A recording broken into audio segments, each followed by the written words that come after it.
Así, mis amados hermanos, espero que todos estemos con nuestras Biblias, nuestros cuadernos de notas, para estudiar la palabra del Señor. El pasado miércoles estuvimos dándole comienzo a la primera epístola del apóstol San Pedro,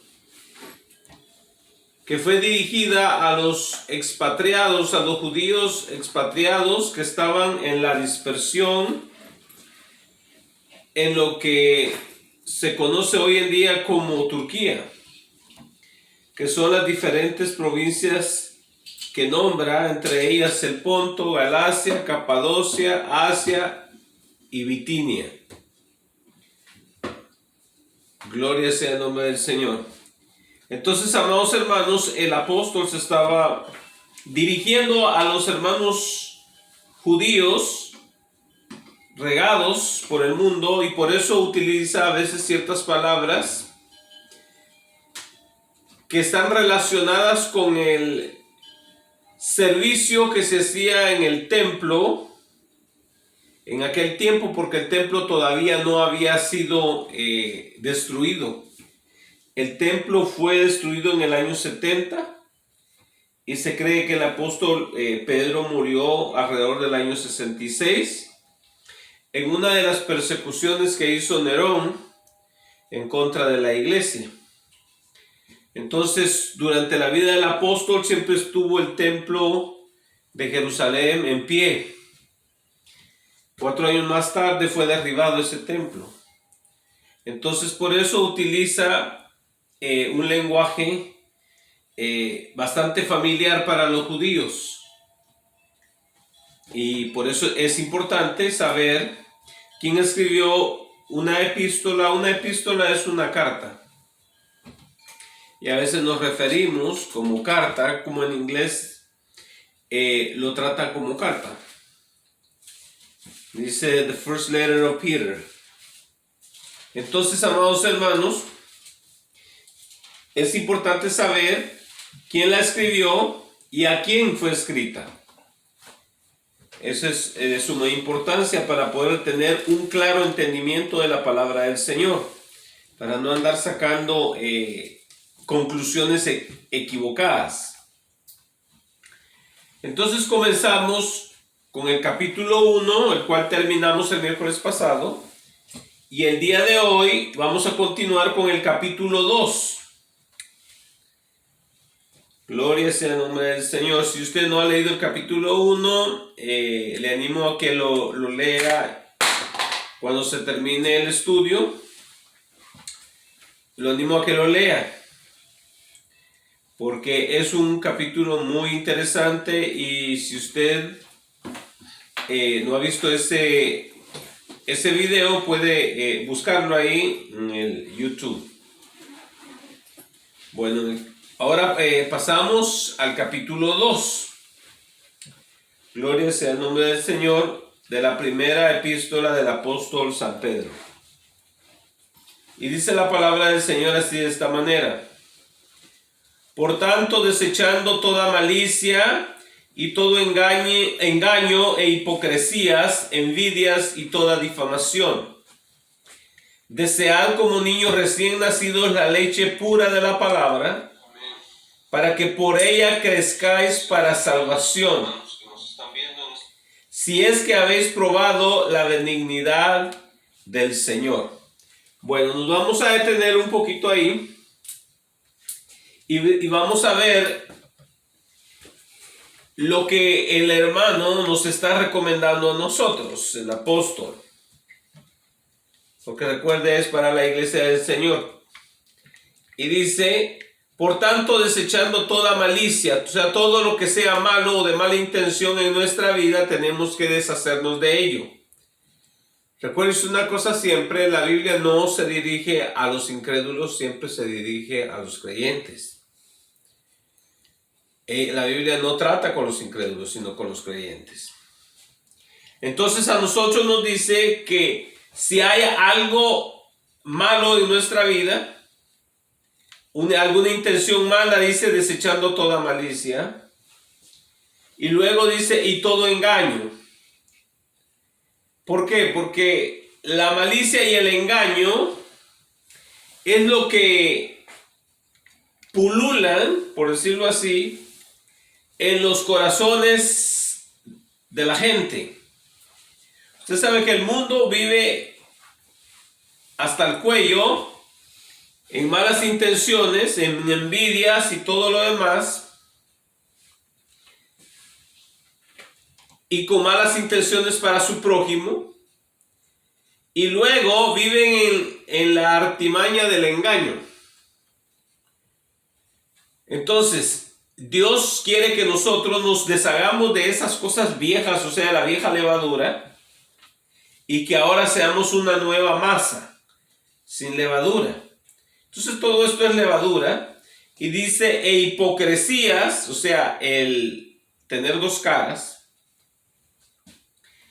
envidias y toda difamación. Y muchas veces para que nosotros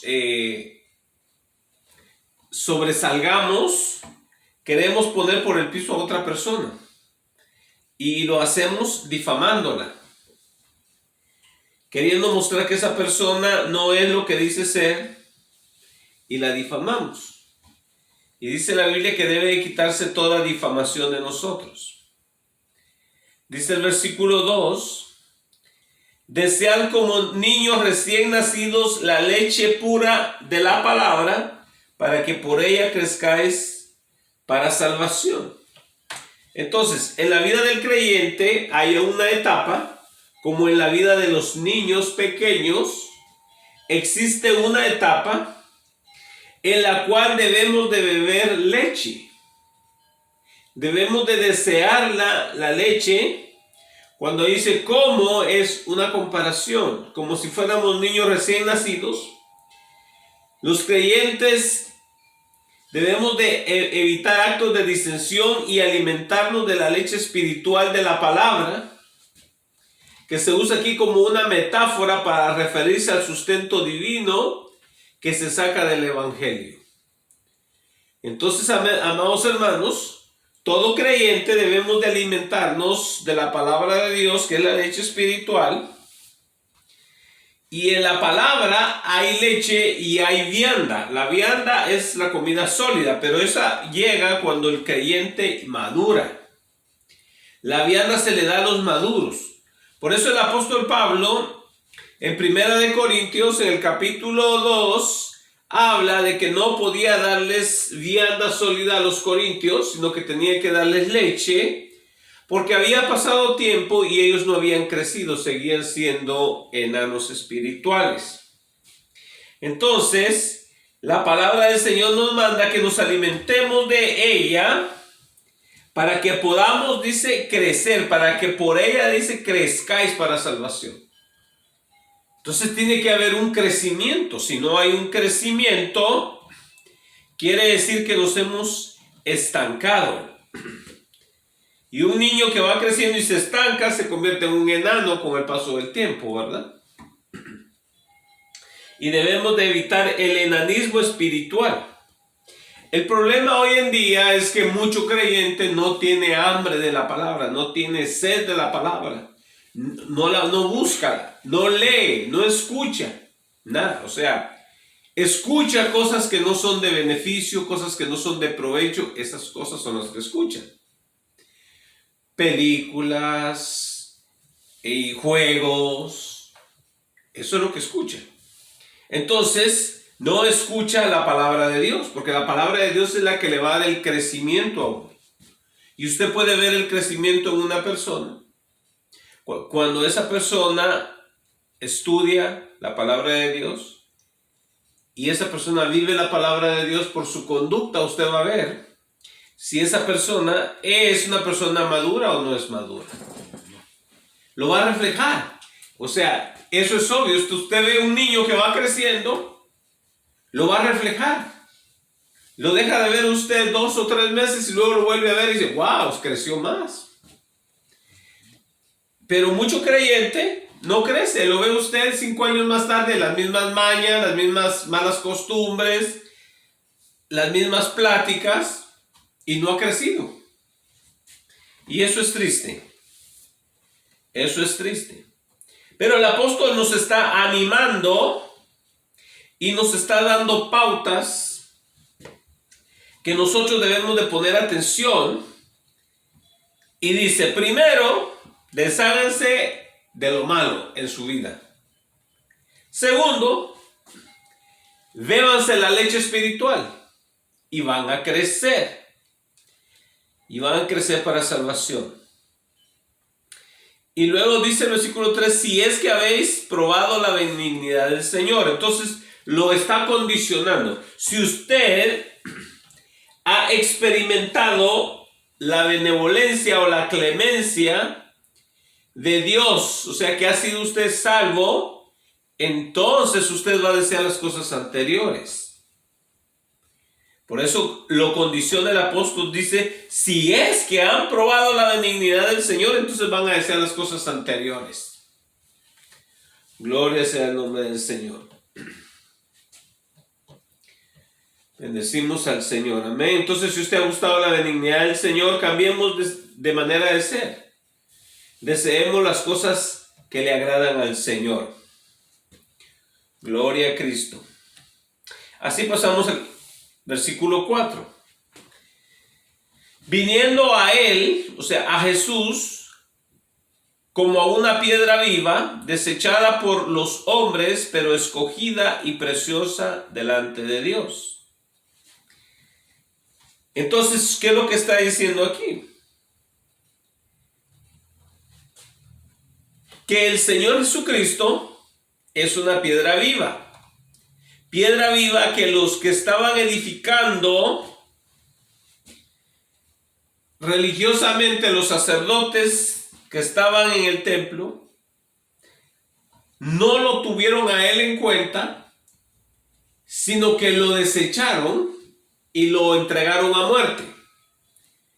Entonces, para ellos que eran los edificadores, esa piedra que era Jesucristo, no la apreciaron, sino que la desecharon, la tiraron por un lado. Entonces también ellos fueron desechados por esa misma razón. Entonces, siendo que debieron haber sido ellos los que la hubieran apreciado. Y dice que para los hombres, desechada por los hombres, pero escogida y preciosa delante de Dios. ¿Cuánto le vamos a dar el verdadero valor a Jesucristo? Quien es la piedra viva. Porque hay quienes le dan más valor a su carro, le dan más valor a su casa, le dan más valor a su mujer que al Señor. Y muchos le dan la espalda a Jesucristo porque su familia los amenaza con abandonarlos a ellos. Pero ¿qué dijo David? Aunque mi padre y mi madre me dejaren, con todo Jehová me recogerá. El Señor Jesucristo es el Jehová de la Biblia. Bueno. Y dice el versículo 5. También ustedes como piedras vivas sean edificados como casa espiritual para un sacerdocio santo, para ofrecer sacrificios espirituales aceptables a Dios por medio de Jesucristo.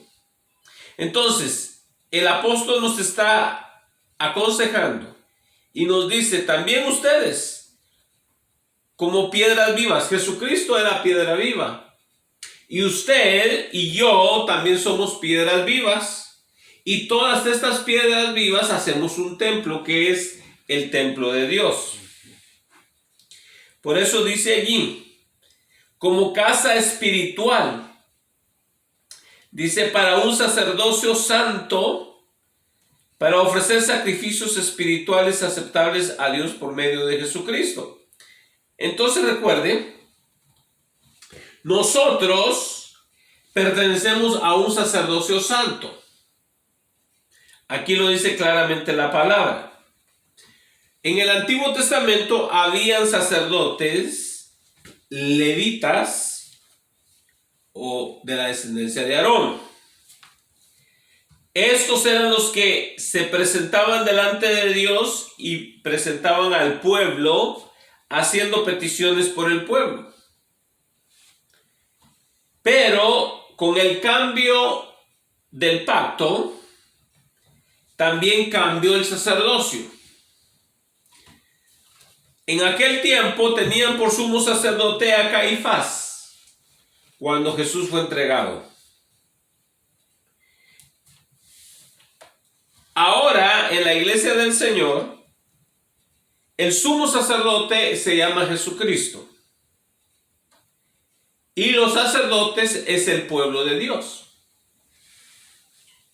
Entonces, ahora todos nosotros que somos el pueblo de Dios, tenemos entrada delante de la presencia del Padre por medio de nuestro sumo sacerdote, que es Jesucristo. Amén. Entonces, ahora usted no necesita, si usted es un creyente, nacido de nuevo, que ha probado la benevolencia de Dios, entonces usted puede presentarse delante del Padre por medio de su sumo sacerdote, que es Jesucristo. No necesita ningún otro hombre. Pero en el tiempo de hoy, en muchas religiones, el hombre quiere hacerse indispensable. Por eso dicen ellos, oh, no, usted tiene que venir primero al obispo, o tiene que venir conmigo para que usted pueda llegar con Dios o a Dios. No, usted ahora, como hijo de Dios que es, ahora usted es sacerdote, sumiso y sujeto al sumo sacerdote que es Jesucristo. Entonces no necesita a nadie más. Solo necesita usted, o sea, su persona, y Jesús, el sumo sacerdote. Y usted ya la tiene hecha. Así de sencillo. Entonces el hombre es el que complica las cosas.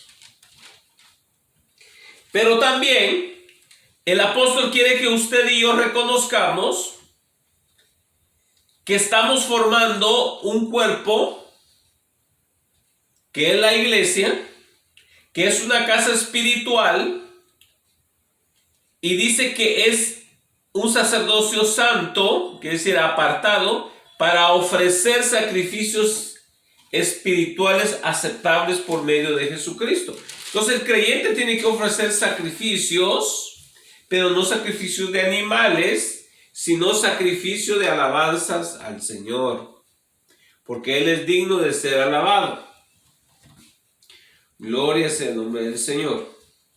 Así pasamos al versículo 6. Pues esto se encuentra en la Escritura.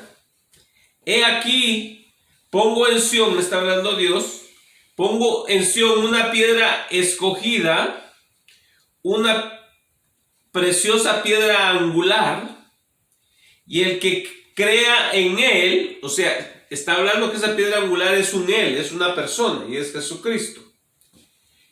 Y dice, el que crea en él no será avergonzado.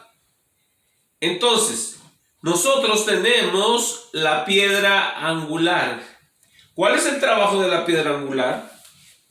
En toda construcción, en el tiempo de la Biblia, la piedra angular era la primera que se ponía y era la que dictaba cómo iba a ir el edificio delineado. Entonces, es la que marcaba la ruta a seguir.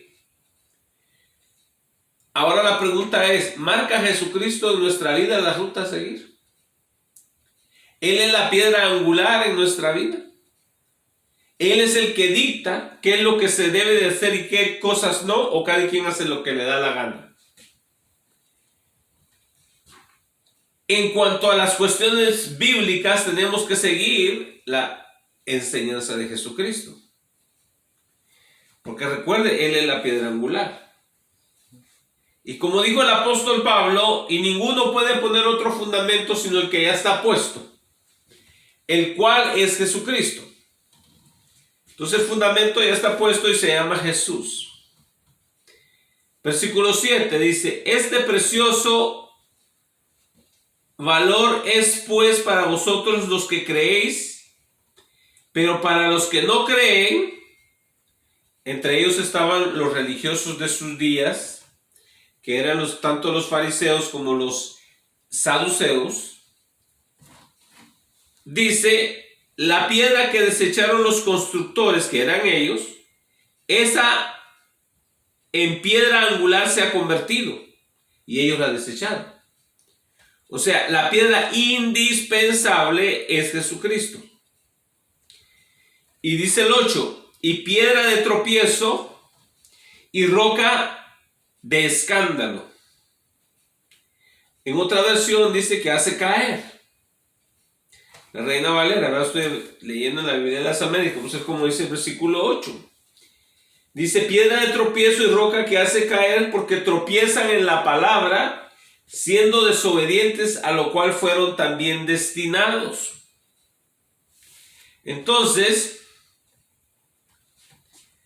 estas personas nada más confirmaron lo que había en sus corazones, y era rebelión hacia Dios.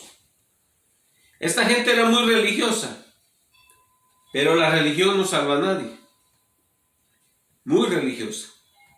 Pero en su religiosidad desecharon a Jesucristo, la piedra angular, o sea, la piedra indispensable. Así que tenemos que tener cuidado, amados hermanos, porque así como Jesucristo es salvación al que cree, también viene a ser condenación al que no cree.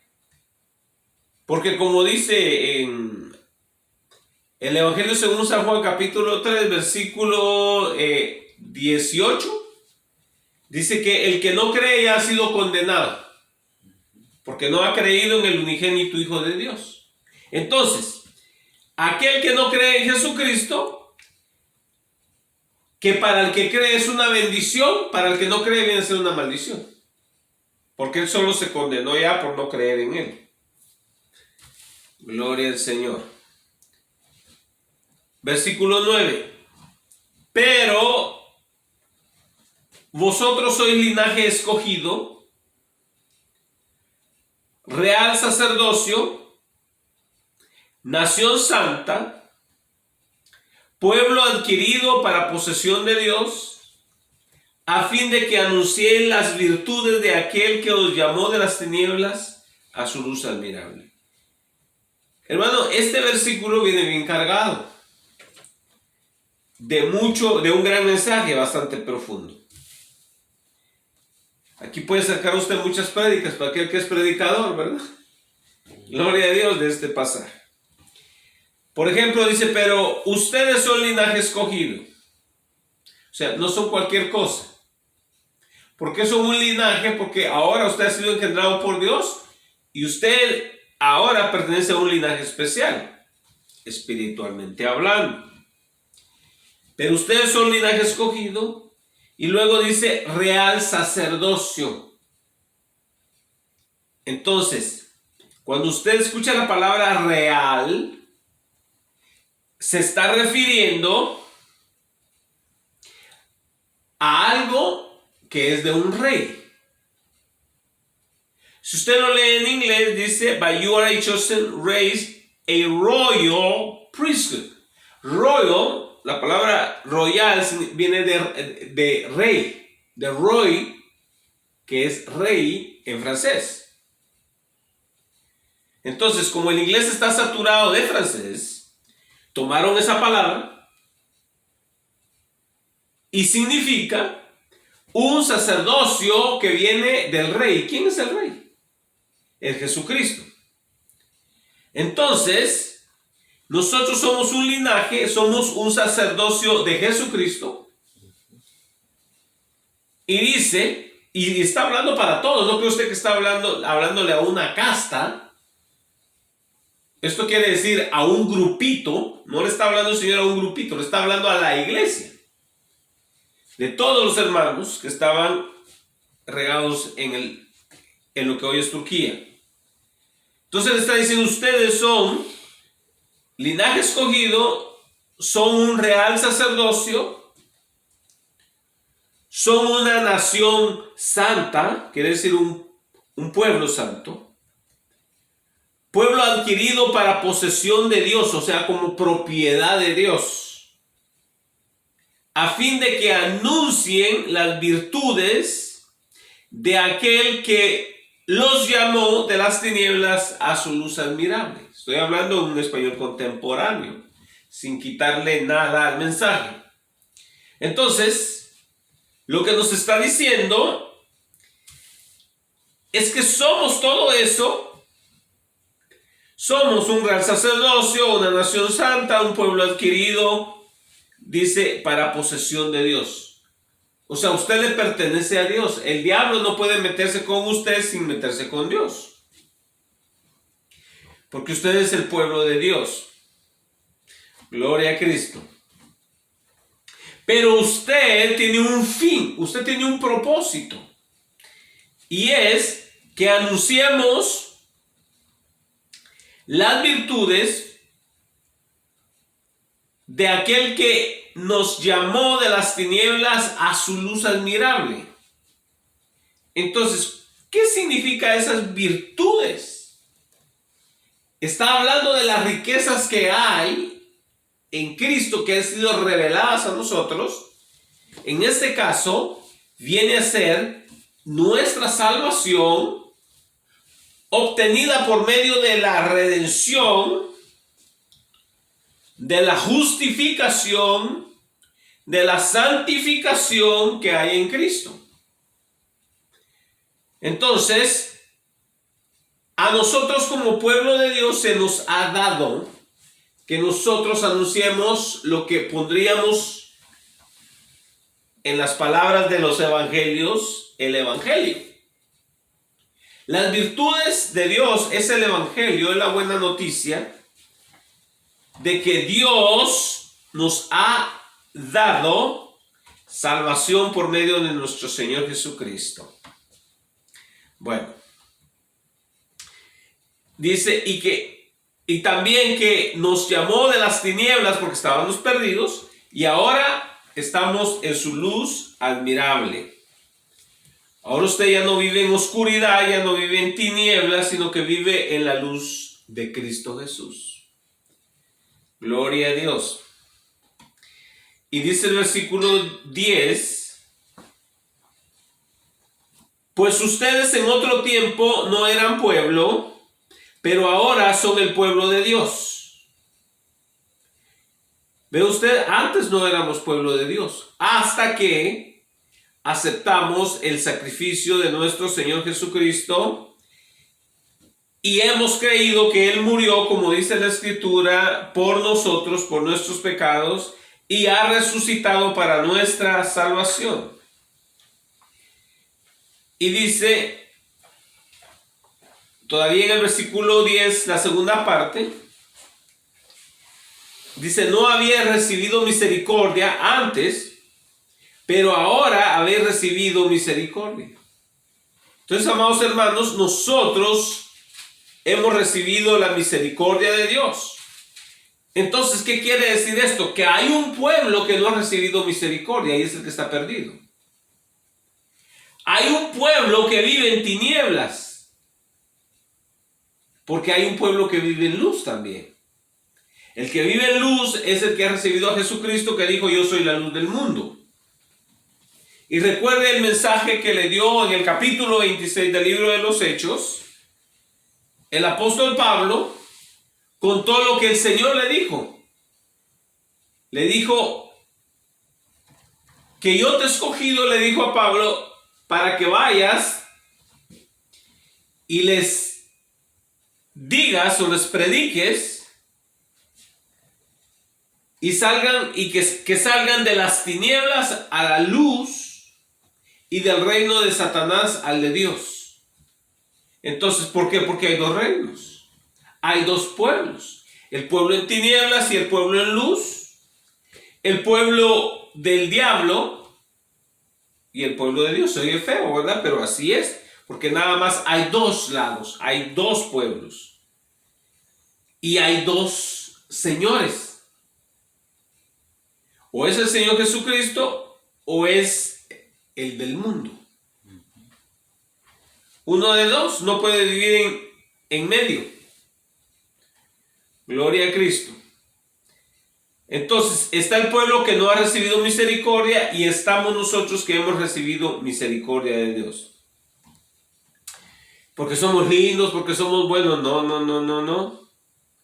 No somos ni lindos ni buenos, pero el Señor sí es lindo y es bueno, porque Él tuvo misericordia de nosotros. Y dice la Biblia, no es del que quiere, sino del que el Señor quiere. El que el Señor escoge. Recuerden que Jesús dijo, vosotros no me habéis escogido a mí, antes yo los escogí a vosotros, a ustedes. Gloria a Dios. Bueno, pasamos al versículo 11. Amados, os ruego como a extranjeros y peregrinos que os abstengáis de las pasiones carnales que combaten contra el alma. Amado hermano, debemos de reconocer eso. Que en nuestro cuerpo hay pasiones carnales, deseos y apetitos que no agradan a Dios. ¿Por qué razón? Porque usted está en esta carne que es un elemento caído. Recuerde, en usted como hijo de Dios, solamente su espíritu ha sido completamente redimido. Solamente su espíritu. Pero su alma y su carne están en proceso. Por eso existe la redención, o sea, la justificación, la santificación, que es el proceso en el que estamos ahorita, y luego la glorificación, que va a ser el paso final. Entonces, no lo hemos alcanzado todo, sino estamos en el proceso. Entonces, mientras llegamos ahí, van a existir deseos y pasiones que son contrarias al espíritu y que nosotros no debemos de ceder. Recuerde eso, tenemos que mantenernos firmes, porque Dios no nos ha dado espíritu de cobardía, sino de poder, de amor y de dominio propio, dice segunda de Timoteo 1:7. Gloria a Dios. Y dice, amados, amados, amados, amados. Les ruego como a extranjeros y peregrinos. Recuerde, amado hermano, este mundo no es nuestro hogar. Nada más vamos de paso. Entonces, usted sabe que si usted es un extranjero y un peregrino, quiere decir que usted no es natural de ahí.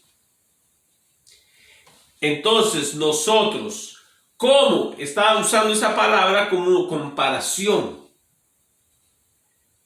Compárense, dice el apóstol, como a extranjeros y peregrinos que nada más van de paso por este mundo. No trate de construir un imperio en esta tierra. No trate de obtener fama en esta tierra. No. Nada más hágase de la mente de que va de paso. Temporalmente. Dijo el apóstol Pablo, dijo, nada trajimos a este mundo, dijo, y nada nos llevaremos. Nada vamos a sacar de él. Cuando el apóstol murió, murió sin nada. No tenía casas, no tenía grandes propiedades, nada de eso. Lo único que dejó solamente eran sus rollos, sus manuscritos que tenía de la palabra de Dios, que le han de haber quedado algún creyente por ahí. Fue todo. ¿Y cuántos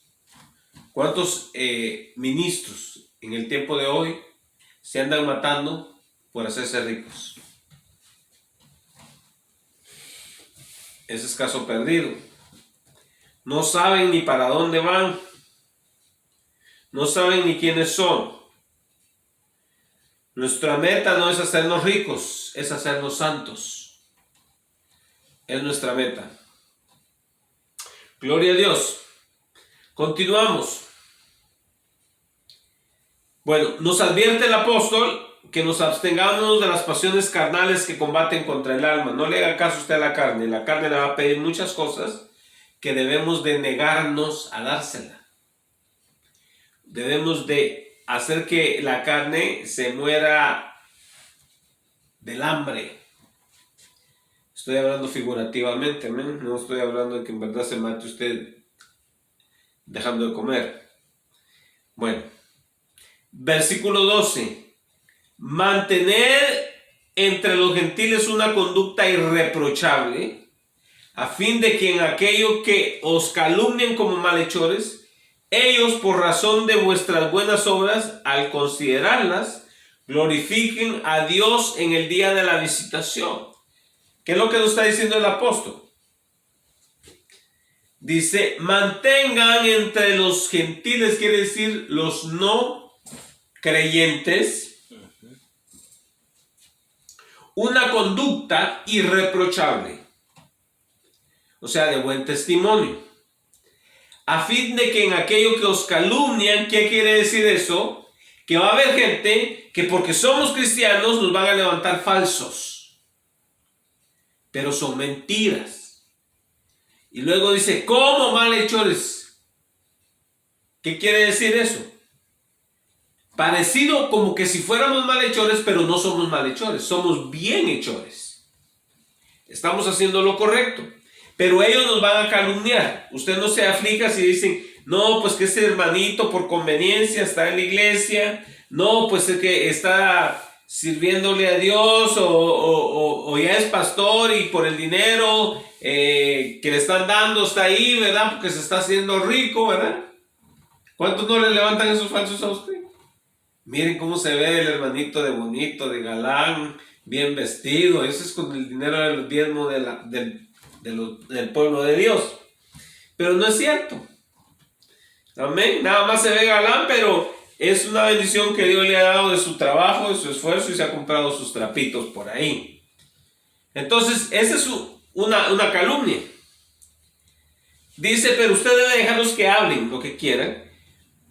Dice, pero debe de usted hacer buenas obras para que cuando llegue el día en que ellos se conviertan, digan, ¿saben qué? Yo hablaba mal del hermano fulano, pero el hermano no hacía nada malo, nomás que me daba envidia. Por eso es que hablaba yo mal de él.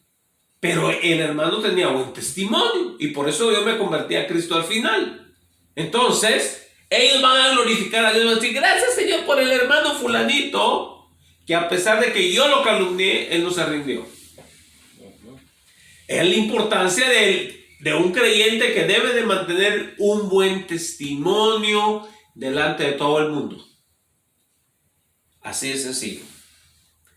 Entonces, cuide su testimonio, amado hermano. Sea una persona agradable. Salude a los hijos de Dios donde los encuentre. Aunque no sean hijos de Dios, aunque sea su vecino o quien sea, que no sea cristiano. Pero usted tiene que saludarlo. Sea una persona educada. Dice la Biblia que el creyente debe ser amable. Pero hay unos creyentes que son, hermanos, como dicen allá en mi país, ¿verdad? Tunantes. O sea, son personas ofensivas, son personas que, o sea, terribles. Y se llaman creyentes. Y dice, ¿creyente? Van a decir, ¿cuál cristiano, verdad? Yo no conozco ningún cristiano. No te la encuentras con la cerveza en la mano. Sí. Terrible, amados hermanos, terrible, terrible. Hay historias, ¿verdad?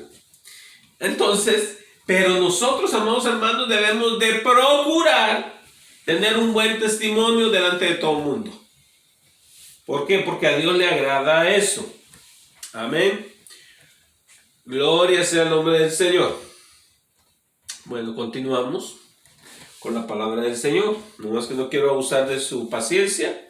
Amén. Por eso a veces chequeo el reloj.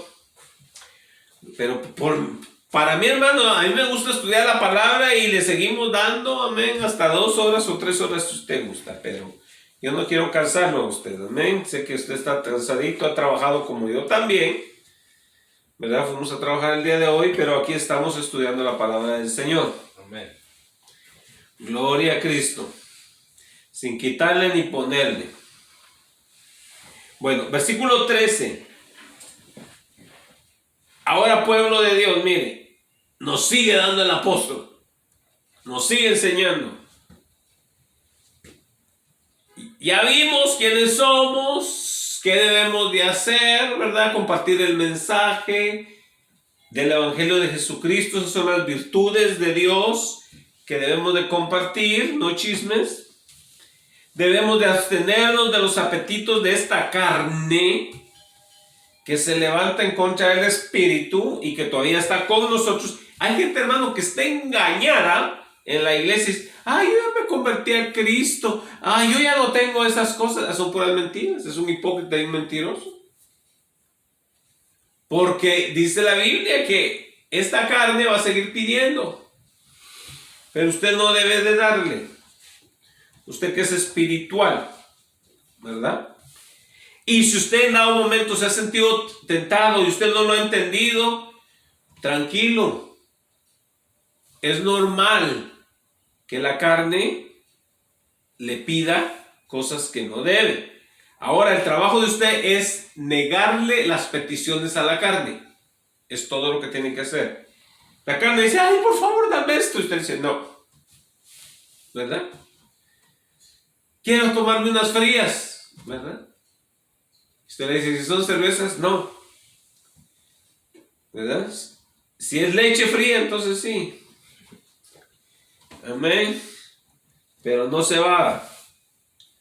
Entonces usted le va a decir que no. Y ahora viene el apóstol y nos habla acerca de la autoridad.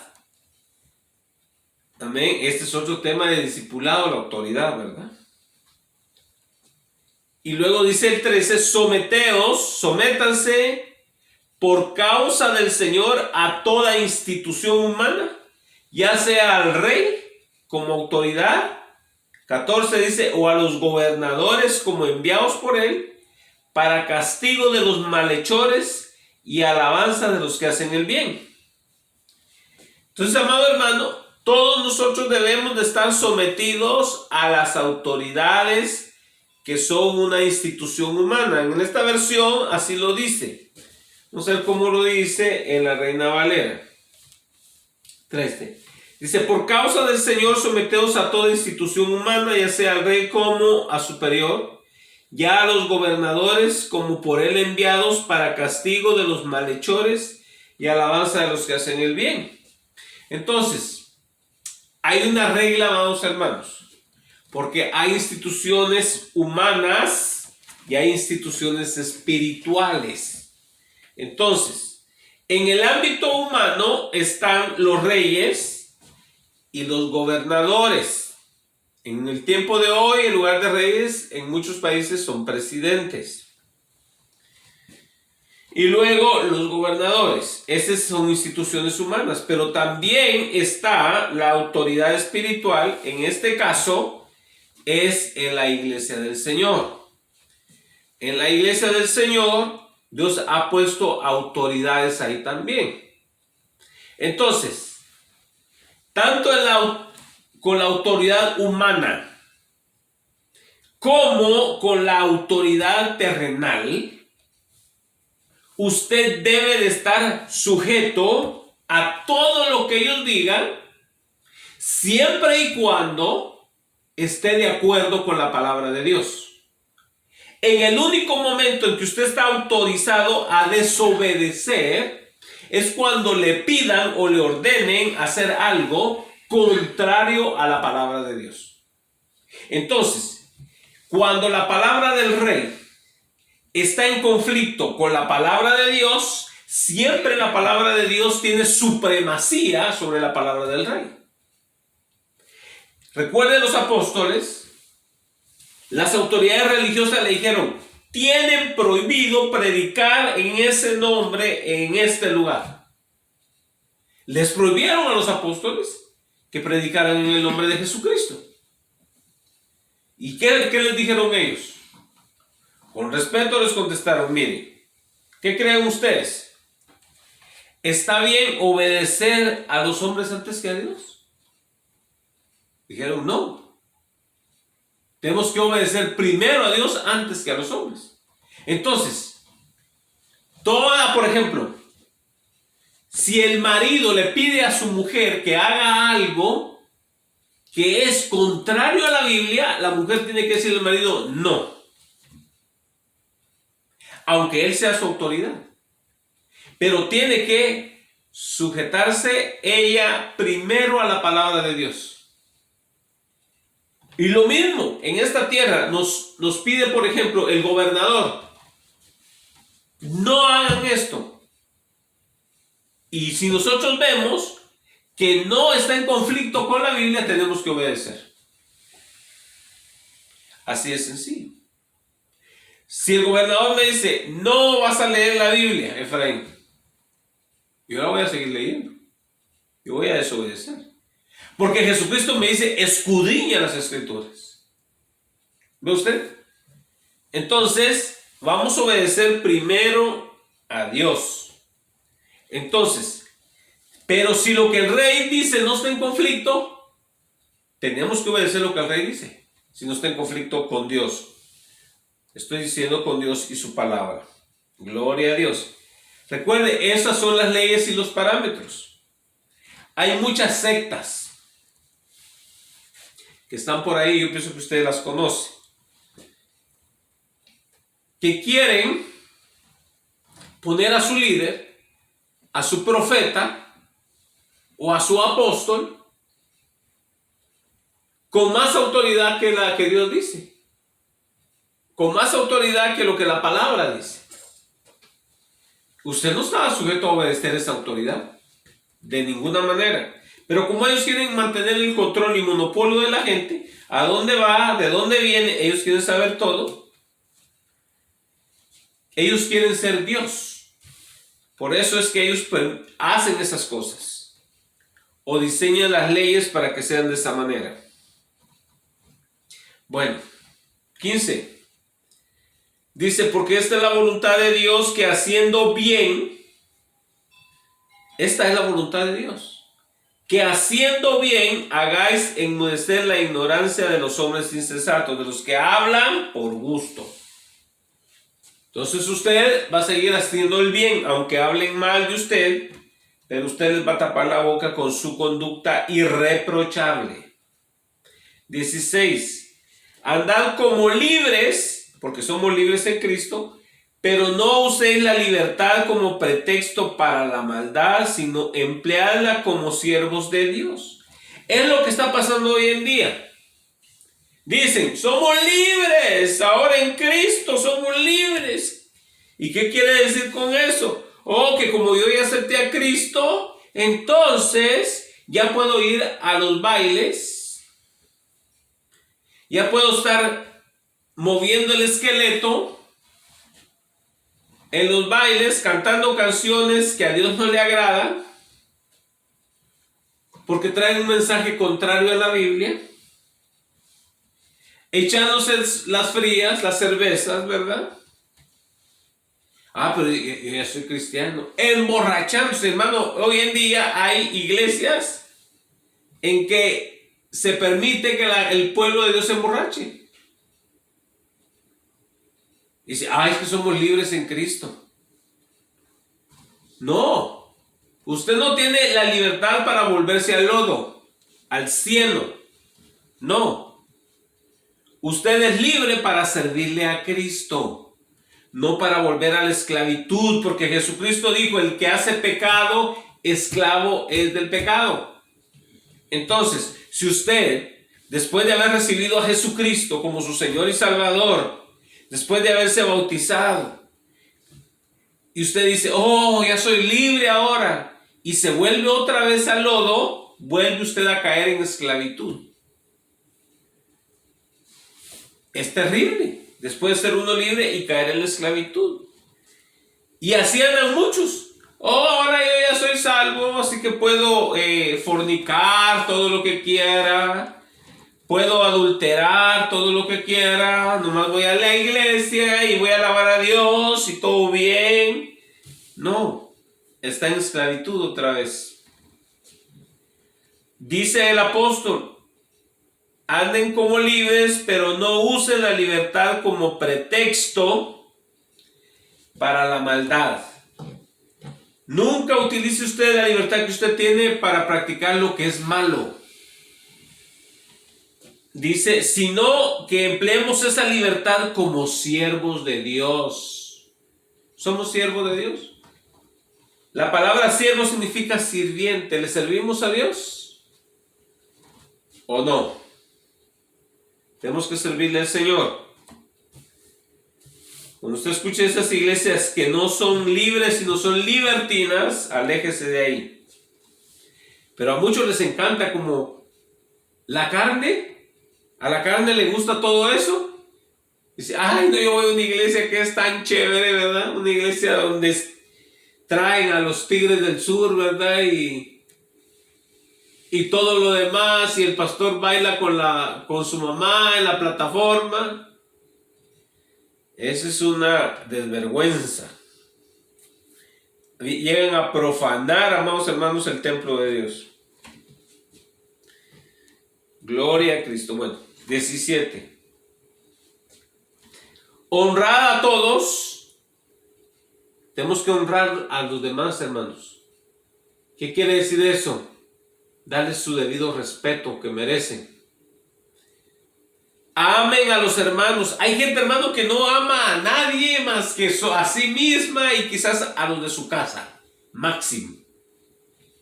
Pero de ahí, hasta sus propios hermanos que tienen sus propios hogares aparte, hermanos en la carne, ni a esos aman. Mucho menos a los hermanitos de la iglesia que no tienen parentesco sanguíneo. No. Aquí la escritura nos manda y dice, amen a los hermanos. Y la palabra es agapeen a los hermanos. Es un amor ágape. Y luego dice, teman a Dios, honren al rey. ¿Qué significa eso? Vamos a honrar a todos, relaciones humanas. Amar a los hermanos. Temer a Dios, que es nuestra autoridad superior, y de Él viene la autoridad del rey. Honren al rey. Quiere decir al gobernante. En nuestro caso, ¿verdad? El presidente de la República. Gloria a Dios. Y eso no es si me cae bien, si es Trump o es Biden, a ambos tiene que uno respetarlos. Tiene que uno honrarlos. 18. Siervos. Cuando dice aquí siervos está hablando de esclavos. Criados. Venga, Valera. Amén. Pero está hablando de esclavos. La palabra es dulos. Duros, criados. Es esclavos. Esclavos. Y usted ve el contexto. Estén sujetos a sus amos. ¿Quiénes son los que tienen amos? Los esclavos. Nosotros también tenemos un amo y se llama Jesús. Pero aquí le está hablando a los esclavos terrenales, físicos. Hermanitos que eran esclavos en el tiempo del apóstol. En el tiempo del apóstol, casi la mitad de la población en el Imperio Romano eran esclavos. Y no eran de color, era gente blanca. Habían esclavos de origen alemán, ojos azules, ojos verdes. Pero muchos de ellos, de estos esclavos, se hicieron hermanitos, se convirtieron a Cristo. Y les dice, esclavos, estén sujetos a sus amos con todo respeto. No solo a los que son buenos y afables, sino también a los que son insoportables. En este caso, a lo que nos corresponde a nosotros, somos nosotros trabajadores. Le servimos a alguien, ¿verdad? La diferencia entre ellos y nosotros es que a nosotros nos pagan y a ellos no les pagaban. Les daban su comida, les daban techo, pero no les daban un cheque. Entonces, nos está diciendo que debemos de servirle también a los patrones o patronos, que es la palabra correcta. a los patronos que eran, no solamente los que eran buena gente y les daban sus descansos a su tiempo, y les decía, tómate una agüita fría, algo, ¿verdad? Sino aquellos que son ingratos, aquellos que son duros, dice que debemos de servirles a ellos y estar sujetos a ellos. Dice, no solamente a los que son lindos y buenos, hay unos patrones que son tan buena gente, amados hermanos, que casi les quiere decir uno, ¿por qué no me adoptas como hijo, verdad? Pero hay otros que dicen, no, hombre, este es hijo de Fidel Castro. Este es un tirano y un déspota, ¿verdad? Pero también tenemos que sujetarnos a ellos. 19 dice, porque eso haya gracia. Si por causa de la conciencia ante Dios alguno sobrelleva penalidades sufriendo injustamente. Amados hermanos, cuando usted sufre injustamente, Dios se goza de que usted es una persona humilde y sujeta. Porque Jesucristo padeció también, amado hermano, injustamente. Entonces estamos reflejando el carácter de su Hijo Jesucristo. 21 dice, porque para este propósito habéis sido llamados, pues también Cristo sufrió por ustedes, dejándoles ejemplo para que sigan sus pasos. ¿No era el 20? 20, 21. De Joel 19. Sí. Padeciendo injustamente, y luego, pues ¿qué es? ¿Por qué gloria es? Se brincó el 20. No, sí leí el 20. Sí leí el 20. Nomás que el 19 y 20 lo junté. Oh, pues junto, por eso yo digo, no se separó. Sí. Entonces, dice el 21, porque para este propósito habéis sido llamados, o sea, para dar nosotros testimonio con nuestra conducta, que aunque suframos, estamos mostrando el carácter de Cristo. No somos gruñones, no somos quejumbrosos, sino que sufrimos con paciencia como Cristo sufrió con paciencia. Y dice que para este propósito hemos sido llamados. Dice, pues también Cristo sufrió por ustedes, dejándoles ejemplo para que sigáis sus pisadas o sus pasos. Entonces, amados hermanos, si Jesucristo nos dio ejemplo, hay que seguir el ejemplo. 22 dice, el cual, o sea, Jesús no cometió pecado, ni engaño alguno se halló en su boca. O sea, nada de que se pudiera acusar a Jesús. O sea, Jesús es el único que ha sido perfecto, sin ningún error. En todo fue perfecto nuestro amado Salvador. Y 23 dice, en quien cuando le ultrajaban no respondía ultrajando, cuando padecía no amenazaba, sino que se encomendaba a aquel que juzga con justicia, o sea, al Padre. Y 24 dice, y él mismo, quien Jesús, llevó nuestros pecados en su cuerpo sobre la cruz. Este pasaje lo estudiamos el día domingo. ¿Recuerda usted la justificación? Y dice, y él mismo llevó nuestros pecados en su cuerpo sobre la cruz. Y le dije a usted que cuando escuche usted la predicación de que Jesucristo no terminó su trabajo vicario en la cruz, sino que todavía dicen que se lo llevaron al infierno y allá en el infierno los demonios lo torturaban porque tenía que seguir pagando. Esa es una falsa doctrina. Porque claramente aquí lo dice que en su cuerpo, en la cruz, no en ningún otro lado, en la cruz y en su cuerpo él llevó y pagó todos nuestros pecados. Y cuando murió dijo, pagado está todo, Tetelestai, la deuda está pagada por completo, que significa lo que se escribió de consumado es. Y dice, y él mismo llevó nuestros pecados en su cuerpo sobre la cruz, a fin de que muramos al pecado. Tenemos que morir para el pecado. Dice, y vivamos a la justicia, porque porque por sus heridas fuisteis sanados. Pero, amado hermano, recuerde, de lo que está hablando aquí, no es solamente la sanidad física, está hablando de la sanidad espiritual.